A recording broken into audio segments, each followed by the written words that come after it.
My wife lied about paying bills. The lights went out. My name is Jordan. 32 years old. Hardworking. Responsible. The kind of man who wakes up early and goes to bed late making sure everything is in order. Or at least, that's who I used to be. Before I realized that the person destroying my financial stability wasn't fate or bad luck. It was my wife, Talia. This is the story of how one lie, one tiny lie about paying bills, spiraled into darkness. Literally. The lights went out. Not because of poverty. Not because we couldn't afford it. But because she had been hiding something far worse than unpaid bills. By the end of this story, you'll understand the truth behind those lies. And the revenge that changed everything. It happened on a Wednesday night. I had just come home from work, ready to take a shower and relax. Talia was in the living room, scrolling on her phone like usual. Darkness. The entire house shut off. I thought it was the neighborhood. Maybe a transformer. Maybe an outage. No big deal. Until I stepped outside. Every house on our street was glowing bright. Porch lights, living room windows, street lamps. Everything shining except our home. My stomach sank. Talia, I said slowly, did you pay the electricity bill? She froze. Then she forced a smile that didn't match her eyes. Of course. Maybe it's a mistake. A mistake. The same word she used when she forgot to book my dentist appointment. The same word she used the time her friend called her at midnight. The same word she used whenever things didn't add up.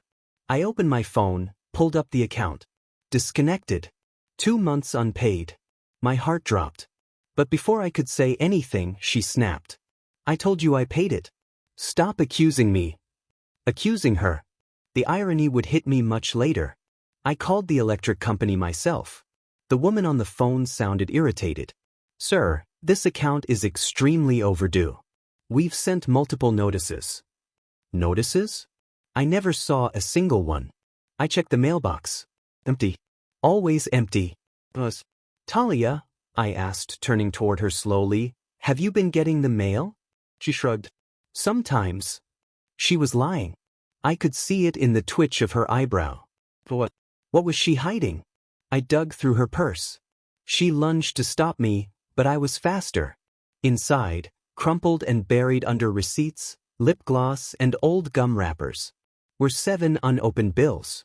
Electricity, water, internet, phone, insurance.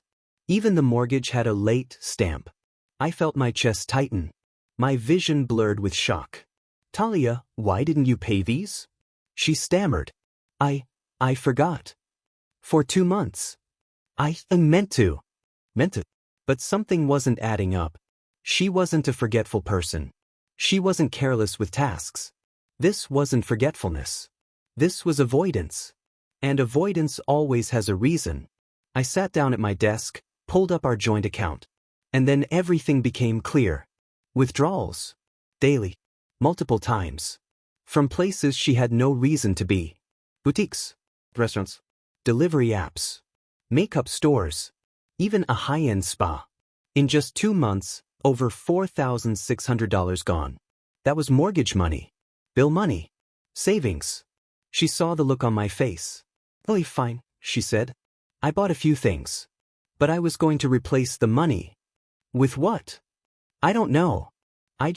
I needed a break. I've been stressed. I wanted to feel good. At first, I thought it was simple selfishness. Being irresponsible. Lacking discipline. But the next morning proved it was deeper. Far deeper. At 9 a.m., I received a call from the bank's fraud department. Mr. Carter, we need to verify some unusual activity. My blood ran cold. But it wasn't fraud. It was worse. Credit card. The money opened 3 months ago. $7,300 spent. Maxed out. My breathing stopped. Talia, I whispered, did you open a credit card using my information? Her face went pale. She didn't speak. That was answer enough. I sat down, stunned. Silent. Empty. The woman I trusted most had been stealing from me. Bleeding us dry. While pretending everything was fine. For what? Hey viewers, please like and subscribe for more stories. Why risk everything? Her answer came that night. And it shattered me. That night, she said she needed to clear her head and went for a walk. But I wasn't stupid anymore. I grabbed my keys and followed her, staying far behind. She didn't walk to the park, or the store, or a friend's house. She walked to a black car parked near the corner. A car I'd never seen before. The window rolled down.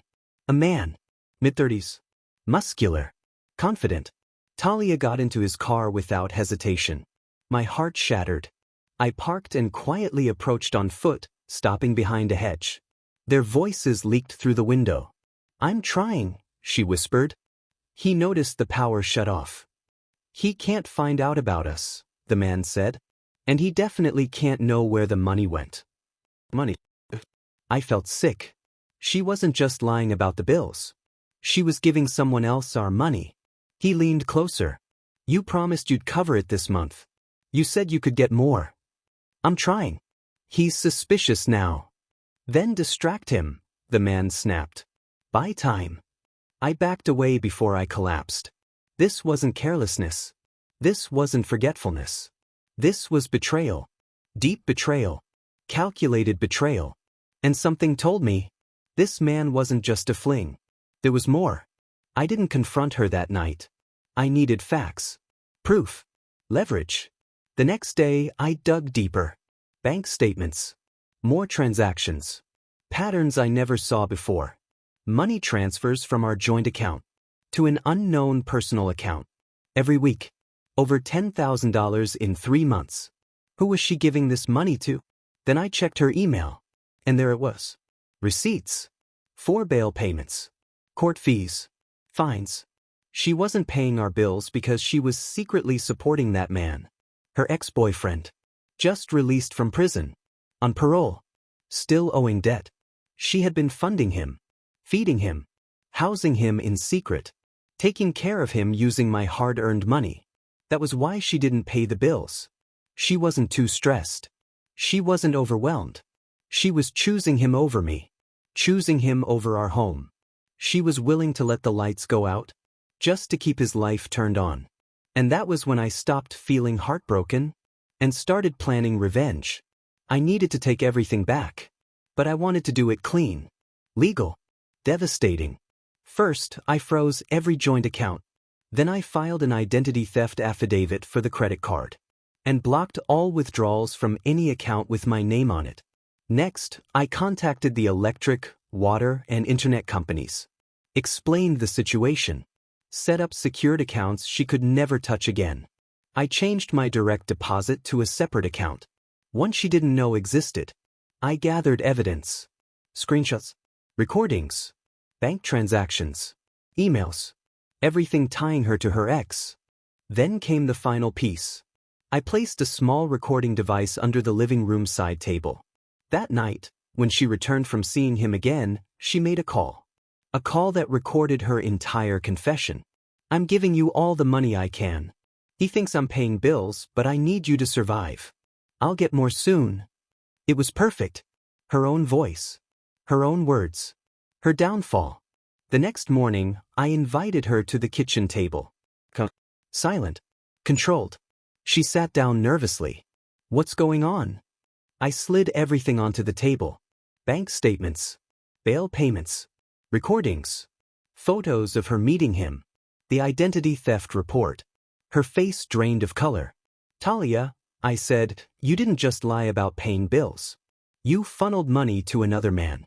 You committed fraud. You let our home fall apart for someone else." She broke down crying. "Please, Jordan. I can explain." "I don't want an explanation." I slid a folder toward her. "Sign the divorce papers." She sobbed harder. "Jordan, please." "And this," I said, sliding a second paper, "is a notarized confession admitting you opened credit in my name. If you sign it, I won't press charges." She hesitated. "Jordan, if you don't sign it, the police get everything.